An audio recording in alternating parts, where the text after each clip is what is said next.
Do you know?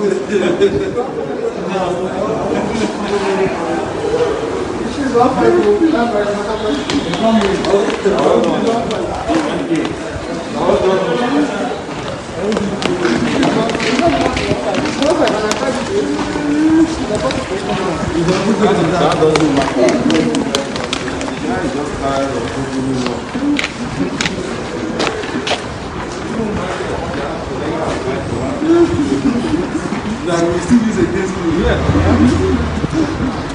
But if you are not going to go, they will never do that.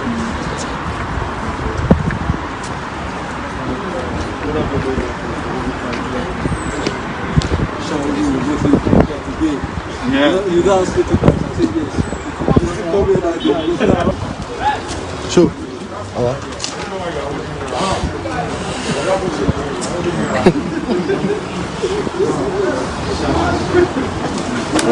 I wouldn't know ransom. They say you can't go inside. I wouldn't know ransom. I don't understand.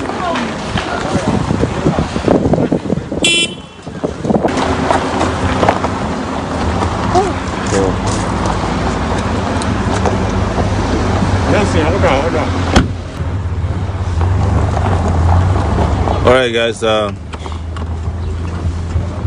It's dusty everywhere as well. It's dusty as hell. So we just came to the Federal High Court as well to pick up some documents. Our human rights and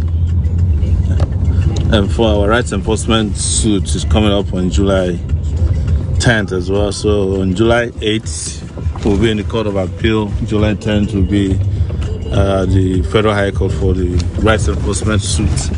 We actually sued the federal government for 500 million naira each. That's relating to myself and Olawale Bakari, alias Mandate, for the violation of our rights. And those suits are also pending, and we just got a hearing date for that. It's coming up on July 10th. So on July 8th, we will be at the Court of Appeal.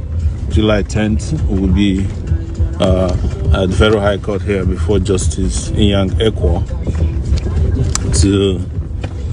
to begin the hearing of the 500 million suit against the federal government. So that's the update we have.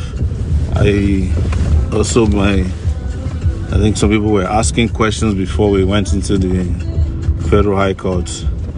Yorima Shetima is watching. The Olu Joseph. Times Zero Rep or Latinji. Real One, Polorun Shaw. All of you saying hello from here. Thank you so much for coming online to watch us and hear us follow our events as they are unfolding regarding this sham trial that started since last year. Olu, thank you so much. Dominic Wando, so forget it. Nigeria is a lawless country. I agree with you.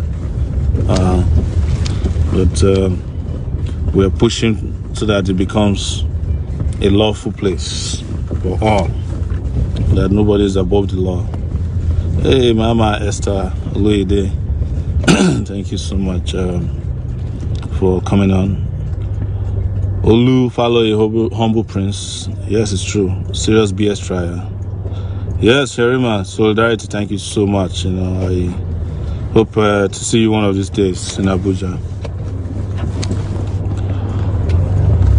Sawan Manfred, thank you. Jocelyn Odesanya, thank you so much. So all of you watching, that's I was trying to see if anybody have questions for me. If anyone has any questions that I could talk to you about while we're heading back.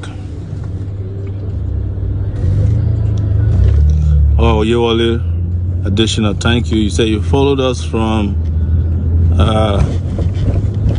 Ilorin to Oshogbo. Wow, I remember that trip. Thank you. Wait, Martin, it's too much. A Luther Continua Victoria Sata. Lara Fadile, thank you. Olakunle Motayo. Luadare Jide. Victor, thank you. Abimbola Abolaji. Yeah, we'll make sure this country is back to normal. We will. Baba Ahmed, yeah, we're just coming from your office. Thank you. Charles Jomo, Lashley Oladibolu. Yeah, the real struggle is now. Yes. Ayo Gundimu, thank you so much. See you watching. So how can we address all the rape cases in Nigeria now? Nigeria is experiencing a rape epidemic or pandemic right now. A friend of mine, while I was here, just also texted me, one of our colleagues and comrades, that his sister, who was supposed to get married in a few days' time or weeks' time, has just been raped by her fiancé. Yes, and he's out enraged, and I had to calm him down to make sure he gets the police involved so that he doesn't commit another crime in our attempt to fight off a more serious crime. It's crazy here, but all of it, and I say this, is tied to the failure of leadership here. And I'm sure somebody will say, well, even in countries where you have good leaders or systems working, people do commit crimes. That's true. But in our own case, the reason why it has become endemic is there's a chauvinistic mindset here that you can get away with anything as long as you have power, connection. And I'm not new to this kind of crimes. When I was in the university, the University of Lagos, one of the things that drove me crazy and drove me into the struggle against cultism was because of the rape carried out by some of those cult guys. And I had to, at the point, practically lay down my life to end that culture on campus. And we successfully fought them off in those days. But unfortunately, everywhere you go now, we're just hearing these cases of rape and violence associated with rape. So we need to all bond together, fight together, and ensure that these people who carry out these acts of impunity don't get away, and that law enforcement agents are held to the standard of performance to ensure that people are apprehended, tried, and appropriately jailed. But as you hear about you heard about the one that happened with Uwa in Benin, even when the parents went to the policemen were asking for mobilization fee before they could attend to a rape case, and abusing the family. They insulted the father. They even said to the mom that, why are you so, or I think the father, why are you so agitated? Are you the first person whose daughter was raped? That's what the police said in Edo State when Uwa's case came up. Yes. So someone is saying, are you still coming back to contest? Oh, of course. But I always said that the contest is not just for election, it's for every space. If you are going to contest for election in Nigeria in 2023 and that's all you have at the back of your mind, I'm sorry. The election results have been written already. But we must fight to tear up the election results that they have built or written up. Create an enabling environment for ourselves and our country and our people, for people's votes to count. Right now, votes don't count. Get that point? Good. Yes, this is Udo Ojediame. Thank you so much. Mimi Ateze, thank you. Donald Begbu said, this is Johnson Finzo, Christina Abosede Akinloye, Christopher Gabriel Jr., Gibson, Urukota, Musa Freedom, again, Kevin Christian. Yeah. So, the Banj, Oboye, Greta, Jocelyn, Odesaya, Odua, Prince Egbe, Solomon Lagoke, thank you. Ideju, Ogugu, Christina Abosede, Akinloye, thank you. Oboye, Greta, Paul Ejike, is asking for Sibajo. What does finding the Sibajo do for you? Whether they are alive or not, what do you gain? What are you gaining from their government that you're looking for Sibajo? I'm fighting the revolution. I'm not interested in in looking for a missing person. If you think Osibajo is missing, you can do a missing person report and paste it around. If they find him, they will send him to you. All right. How's your family, Erika? You know how it is. We're in touch. But I must thank you and Chidi for standing strongly, beside and behind and in front of us and my family. My family is doing well. They are in New Jersey, surviving. Kids are back to school online, and so they're doing well. Thank you for checking up on my family. Thank you. Oduduwa Republic is the only solution. We will have another broadcast someday where I will explain to you what will happen. Were it to happen, be that there's an Oduduwa nation, we will suffer the same way we are suffering in Nigeria today, because the people who have sold you down the drain in current day Nigeria, they are the ones who have the economic, the political, and the military power to dominate you, subjugate you, enslave you in Oduduwa Republic. So the revolution you are running away from now, you will still end up fighting that revolution when you get to Oduduwa Republic. So why don't we just fight the revolution first? And when we get to whichever republic you want to be, or you decide to be, you will have the freedom to be who you want to be. But that will be a conversation for another day. Thank you, Alexander Gold, Kenneth Ugo, Samuel Dada, brother. Thank you. You just joined. Terry Roberts, thank you. Shegun, well done. Francis Arma, Mickey Bonk said, "Do you still believe in Nigeria?" I believe in every space where humanity is. I have never seen a country become a better country simply because of its name or its geographical location. It is because of the character of its people. So the mere fact that a few minority of people are holding people to ransom in current day Nigeria doesn't mean that people can't thrive in Nigeria. But the Nigeria we have now is not the one in which you can thrive, right?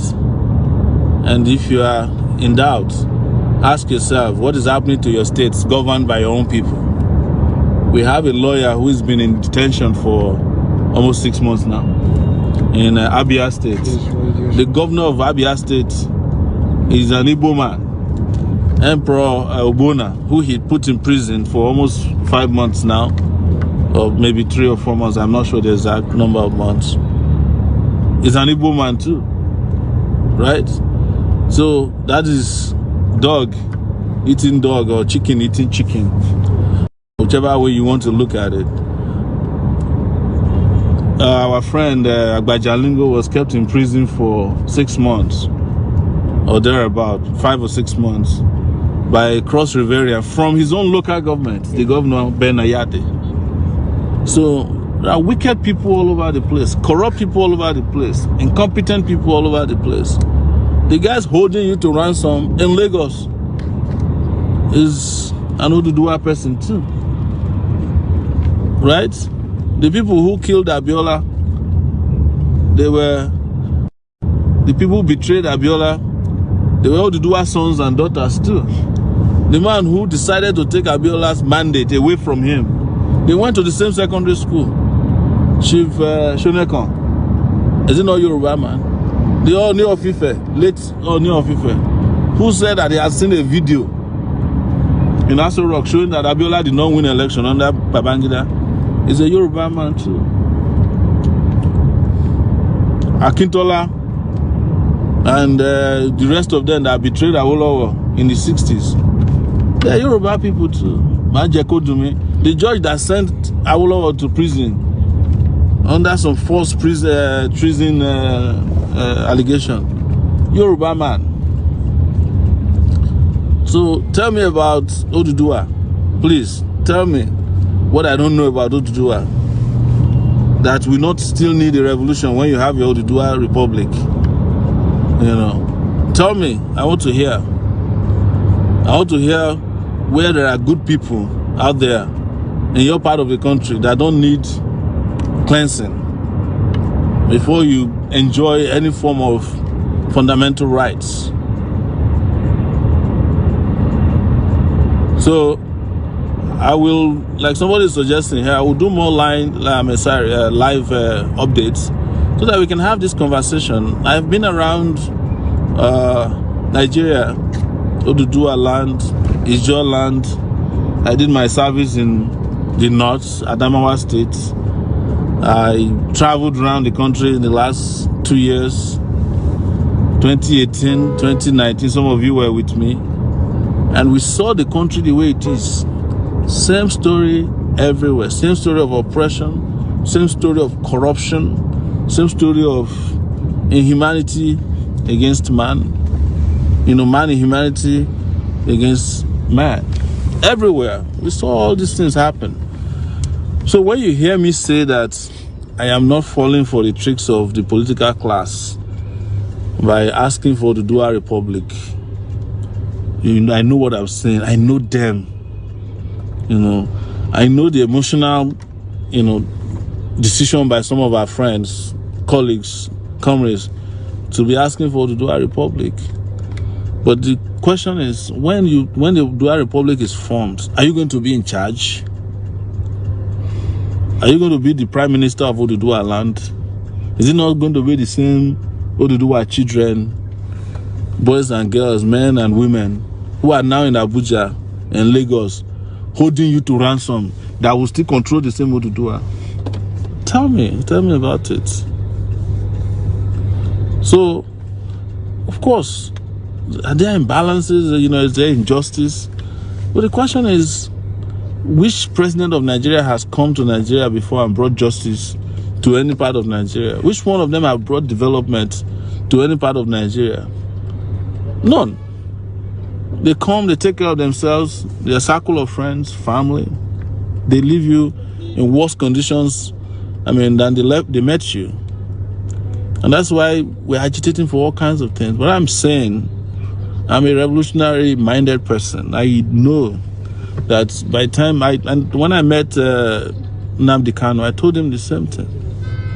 You know, that look at the southeast, the Biafra land you are fighting for.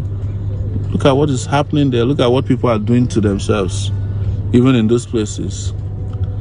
And we agreed on some of our minimum positions on this matter. So, because if you go to Yoruba land, even before Nigeria became what it is today, this centralized unitary government, they had regions. But even in the regions, there were discriminations.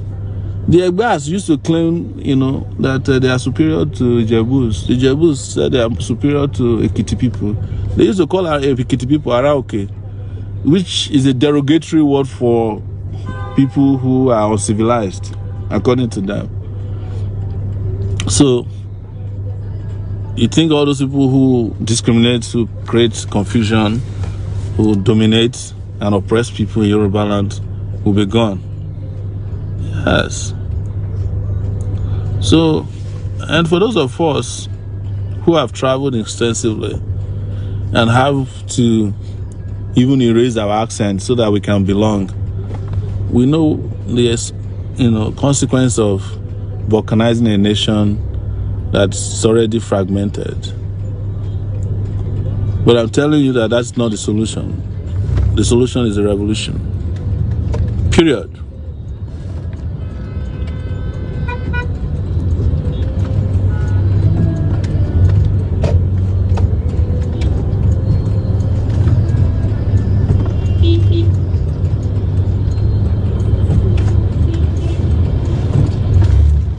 Of course. So I'm reading some of your comments. I'm enjoying them. Thank you so much, everyone. Just shortly, I will wrap up the broadcast. But as has been suggested, I think it will be good to just do, even if it's a weekly broadcast, so that we can keep talking to ourselves and not be confused about the future. I don't want a situation that, under which any one of us is under any illusion that we will save this country simply by breaking it up. I just don't agree. I don't agree.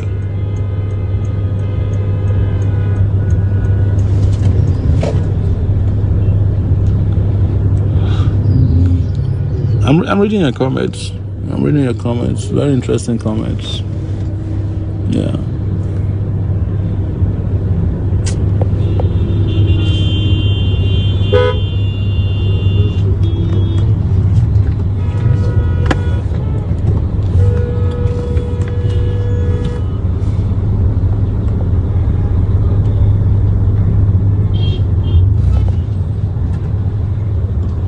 Let me introduce you to one of my lawyers, one of our lawyers, revolutionary lawyer, Tokwe. Say hello to our people. Hello to everybody. We just left the court. Again, just as the usual practices, we were told to come back on the terms and conditions of the other parties who apparently didn't have anything against us, other than to waste our time. Yes. So we are told to come back because they failed to file necessary court processes to challenge our lawful, sane applications. We are in court to tell the court that the bail terms that were obtained at the Federal High Court were entirely onerous, and the courts have settled it. And there's a particular case. There are many cases, but in the case of Omoyele Sowore against First Bank of Nigeria, the 2005 Court of Appeal, per Honorable Justice Bodero Bible, at the Court of Appeal then, as it then was, held that bail conditions shouldn't be unworkable and shouldn't foist, inability on the applicant not to be able to meet up the conditions. That's the law, because entirely the purpose of bail applications is to secure the presence of the defendant in court when trial commences. What I'm saying is that bail is not a punishment in anticipation for an offense. In our case, there is no case. The courts have established that it is a lawful right of citizens to flood the street and protest against injustice, maladministration, and policies of government that are unfavorable to citizens. And rightly so, just recently we also got a judgment, a public interest litigation judgment at the Federal High Court in Lagos, where the court held that it is illegal to use police to brutalize and oppress citizens who protest against government. So, in a nutshell, the facts are that we are on the right side of law, of morality, and of everything that is reasonable. Again, the government is afraid because from the beginning it has no legitimacy. Unfortunately, it came into power not further impoverishing the lives of citizens, ensuring that their system doesn't work. And if they didn't learn anything, the death of our Kyari chief of staff, former chief of staff to the president, during the pandemic must have taught them a big lesson. But like we've learned about, or what we notice about them, they are easily not taught from history the right way to live. So we will continue to press, agitate, and ensure that our rights are not trampled upon, and that we have a voice, and that our dignity is restored to us, and to ensure that our means of livelihood isn't taken away from us. The commonwealth of the people should reach everybody and should not be cornered by a few. That is our point. That is our agitation. And will not, move away from it. Will not retract our steps, because rightly so, we are being oppressed. We have the right to talk. We have the right to. So we want to thank everybody.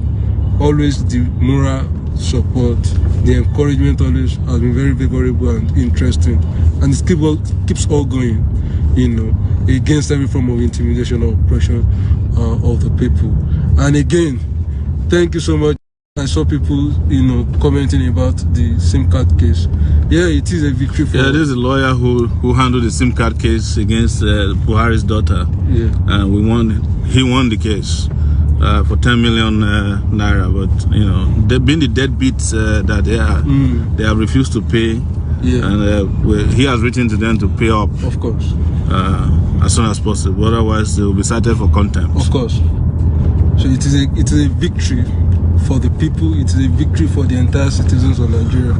It is for justice over an established system of corruption. And again, we will not stop. We always push on, fight on, because they are to struggle, they are to win. Aluta continua, Victoria Sata. Thank you. That's the lawyer Tope Akiode right there. He's the SIM card lawyer. He fought the DSS and won the case against the DSS and Buhari's daughter Hannah, who had directed the DSS to arrest someone who legitimately obtained her former SIM cards. So they were awarded 10 million naira against DSS. The DSS being the lawless organization that it is, has refused to pay, and we heard they are using subterfuge and some other methods to avoid payment of the penalty. So guys, so tell these people publicly not to waste your time again. Yeah, they know. But look, whatever they are doing, we continue to mobilize and organize and stop agonizing. So that's where we stand. So guys, thank you so much. We have come to the end of the broadcast today. We will be back soon. And for those of you who know how to reach me or don't, you can always send me a messenger on Facebook. You can reach me, DM, Twitter. You can DM me on Instagram. I may not be there all the time, but whomever is managing some of those assets, I make sure that they get information across to me. Thank you guys so much. I say Aluta continua, Victoria Asata. I say revolution now. Thank you.